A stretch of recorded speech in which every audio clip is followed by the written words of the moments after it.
প্রশংসনীয় উদ্যোগ খানাকুলের প্রাথমিক বিদ্যালয়ে। খানাকুল পশ্চিম চক্রের অন্তর্গত উত্তর ঘোষপুর কবি কাজী নজরুল ইসলাম প্রাথমিক বিদ্যালয়ের উদ্যোগে বিপর্যয় মোকাবিলা দপ্তরের সহায়তায় শনিবার বিদ্যালয়ে একটি কর্মশালা অনুষ্ঠিত হয়। কর্মশালায় ছাত্রছাত্রী ও অভিভাবকদের হাতে কলমে বিপর্যয় মোকাবিলার নানান কৌশল শেখানো হয়। এছাড়াও বিপর্যয় মোকাবিলা দপ্তরের পক্ষ থেকে বিদ্যালয়ে বৃক্ষরোপণ করা হয়। এদিন এই কর্মসূচিকে কেন্দ্র করে অভিভাবকদের উৎসাহ ছিল চোখে পড়ার মতো।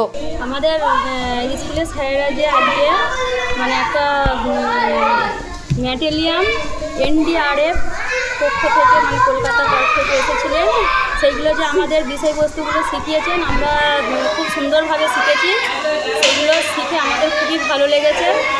সাপে কামড়ালে কেমন হয়, পড়ে গেলে কেমন হয়, কিংবা ছেঁড়া কাটা সংস্কৃত বিপদের আশঙ্কা থেকে আমরা কিভাবে রক্ষা পাবো, সেই নিয়মমালাগুলিগুলো আমরা খুবই সুন্দরভাবে শিখেছি। শেখার ফলে সেইগুলো স্যারেরা যে প্রচেষ্টাটা নিয়েছেন, এগুলোর জন্য অসংখ্য স্যারেদেরকে ধন্যবাদ। আমরা সব কিছু সুন্দরভাবে শিখে নিয়েছি। এবার শেখার ফলে আমরা সেই সবগুলো কাজগুলো বিপদের সময় কীভাবে আমাদের সেই কাজগুলো করতে হবে, সেগুলো আমরা সব কিছুই শিখে নিয়েছি, জানতেও পেরেছি। সেগুলো আমরা চেষ্টা করব করার। নিউজ আজ বাংলা, খানাকুল।